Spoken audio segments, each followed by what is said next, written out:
What's up? We're down here at the Mad Lab. As you can see, we're ready to transform this thing into the world's most crazy drift hypercar. I've got Ed. He's going to join us for the ride whilst we transform this thing. Here we have the McLaren in its unnatural habitat. And Mike has just 100 days to transform this car and get it ready for Goodwood Festival of Speed. The ultimate transformation, 100 days to turn this McLaren into the world's wildest drift hypercar. Like all good stories, this one starts at a party, the Goodwood Festival of Speed Ball to be precise, when Dean Lanzante met Mad Mike Quidette and asked him what his dream drift car build would be. If you're building your dream car, why would you limit yourself to just one car? And that's what Mike thought when he spoke to Lanzante. Together with the team at O'Gara Coach, Lanzante set about building a Chimera, a single car made up of two incredible McLarens. This meant that the vehicle that arrived at the Mad Lab was Mike's perfect combination of the incredible road-registered McLaren P1 GTR and the race-ready, FIA-certified 650S GT3. And now Mike's challenge is to take this beautiful finishing school, well-behaved hypercar and turn it into the most insane fire-breathing weapon Goodwood has ever seen. For the uninitiated, Goodwood Festival of Speed is a gigantic celebration of anything with an engine. The past, the present and the future of motorsport all come together here. And 10 years ago in 2014, it was Mad Mike who first introduced drifting as a discipline to this historic event.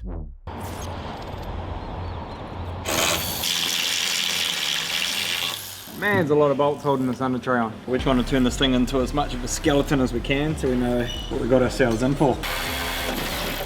There she goes. I actually didn't even know where to start. We were super nervous this morning before we started tearing this thing down. Gonna have a yard sale.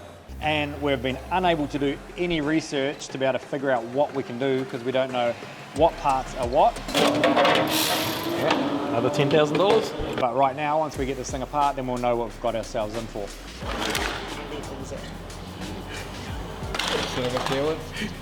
From what I can see with the cockpit, the steering, the brakes, we really have our work cut out for us for the next 100 days. That is not going to drift very well. These cars were not designed to go sideways. Look at how trick these things are, man. Already can see it's going to be a lot of work in the steering. All new control arms. That's literally sitting on full lock now.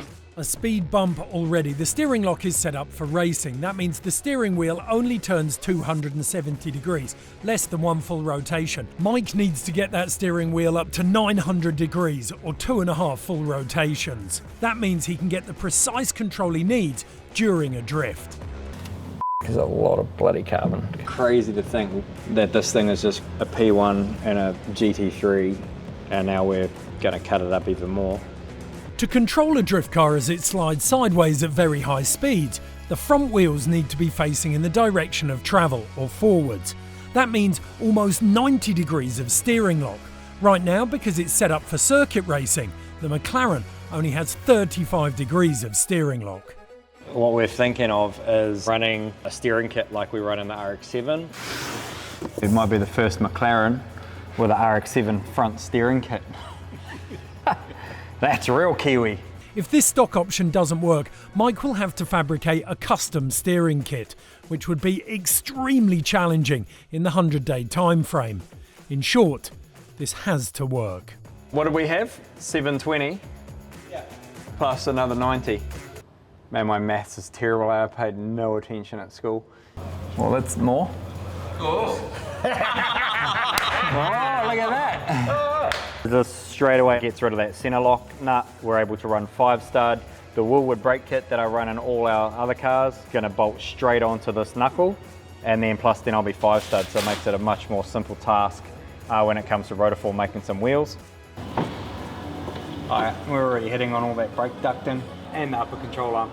This is going to need to be out here, obviously the clearance. In a perfect world, I see this sitting about here, so the lower arms would probably be another 60 odd mil. Yeah, top arm's got to come out quite a bit. So whilst we're at this stage of doing steering, let's look on this side, untouched GT3 setup. So you can see it's a huge disc very thick. Like a pad on this thing is 30 mil thick, so you can imagine the amount of laps to warm up and get temp into these brakes. For us, we want brakes that just heat up really quick because we don't get that opportunity in drifting to be able to warm up brakes. So you want them to grab really fast when they're cold. It's funny, I usually buy the cheapest pads possible from Repco that are like $13, but I don't think you can go to Repco and buy brake pads for a McLaren. If we look at what we've done on this side, we've got the Woolwood brake hat, so then our rotor can bolt directly to that. And this is stuff I already had lying on the shelf because these are actual spares for the Mad Bulls. Mad Bull's losing spares, but with the time frame we've got, we need to be able to use these parts now so we can move on to the next part of the process. It's going live. Oh, I got a flat battery. It's actually flat. I'll come from this side. Oh, Bloody expert. she's going to be quite the maniac, that thing, once we finish with it. Voila, a stripped out McLaren. It's not a reveal of the finished. We've got 50 something days now. I thought you said 84 this Oh, it's 60 something. I don't know, I'm not counting. If I count, it scares me. Anyway, we've got a stripped out McLaren. So you don't need any of this. No, Brakes, don't need it. knuckles, Too big in the way. air intakes, Going the wrong way. steering wheel, Not round, don't want it. exhaust system. Not loud enough.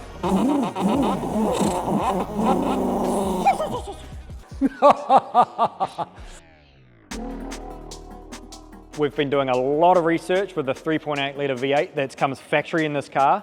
Do we bite the bullet? It's going to be 100 grand exercise for the block. We've found info that we can get 1200 horsepower. We can modify turbos, a lot of bolt-on parts. Financing now available. Should we just tick it all?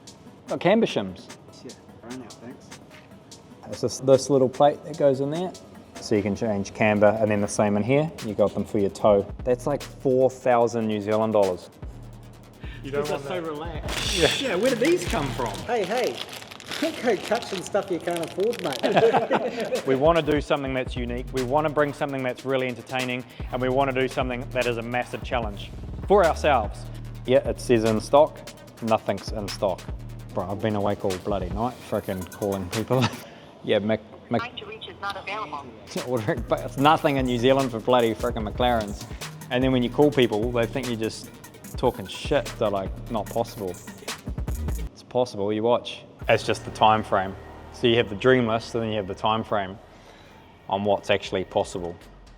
It's definitely a breath of fresh air now that we have all of our steering components. I think one of the biggest tasks for us was to be able to get steering lock into this chassis. It runs a double wishbone suspension, so it's very similar to the same as in the MX-5, RX-7, RX-8 and everything else we run. What we've done is custom made an upper control arm. This is the lower arm, which we've had modified, so we've got rose joints on the end. Yeah, we're ready to actually bolt this into the frickin' car. This tie rod that we use, also from Part Shop Max, this thread is exactly the same as the McLaren rack. It's almost like they're made in the same bloody factory. Just like that, we got our top arm in.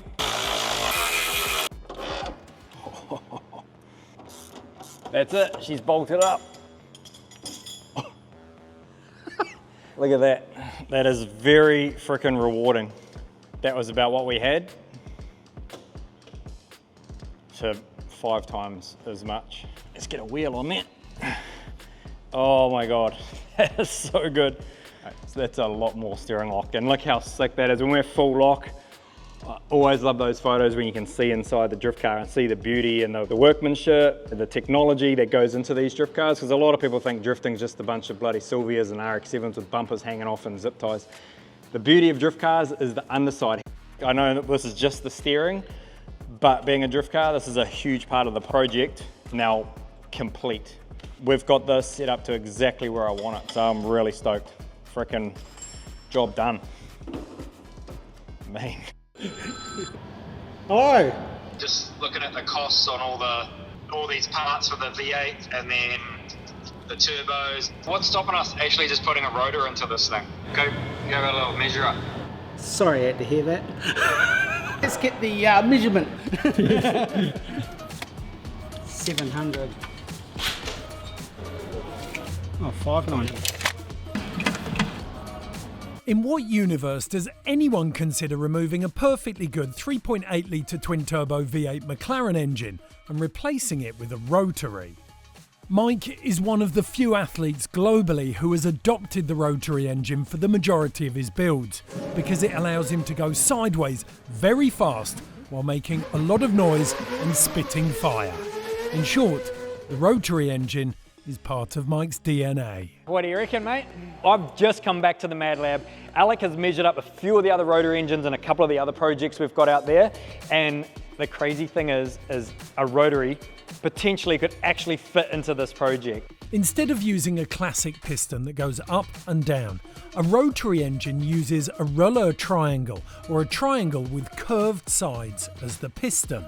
This allows it to rotate inside the cylinder, hence the name. The rotary engine produces huge amounts of horsepower at high RPM, which makes it ideal for drifting. Oh my God, imagine how freaking snappy. I've been heart palpitations. He's probably twice today had to give me CPR. And 1,000 horsepower rotary will blow 1,000 horsepower V8 away. Oh, we know that. The risks of us doing this is we're opening up a whole lot more work for the team. We literally have to strip everything, all the exhaust, the gearbox will need to come out. We're gonna have to try and figure out adapter plates from bow housing to the rear end. We've got a limited space to be able to work with. So what's the consequences if this doesn't work? Run? If it doesn't run? No, so I'll run. It's a lot more risk. However, the pros is we know rotary, we know we can get 1,000 horsepower, we know we can have the reliability, the sound, the flames, and the excitement that we want to bring you guys for Goodwood Festival of Speed. While they've measured the length of the engine block, they haven't factored its height. I just have that, I just want to double check that frickin' crank line. That's really our biggest thing that's going to hold us back. What's the rotor? 160. Yep, Right? yep. Jump under. Big straight edge. So this is the moment of truth. Obviously you can see how low this motor is, and its input shaft is a lot lower than on the rotor. So we're going to see how much lower the rotor is going to sit. 157 mil to the base. Right now that engine is 15 mil from being on the ground. That's the lowest point of the car. So if we did the rotor, by the time we've got a dry sump plate on the bottom, this is going to be the lowest part of the car. I really want this to happen because this will just make this the freaking coolest project ever. It's 10 mil lower. That's up. Don't forget you got the list, and then an under tray and everything sits under it. Yeah. So, Oh yeah, that's should be freaking close. Yeah, I think we're going freaking rotor. All right, so we're going rotary. How big, how many rotors, I don't know, but it does actually freaking scare me how much work we've now got ahead of us in only 75 days. It's a P1RX7 GT3 650S. Yeah, RX7.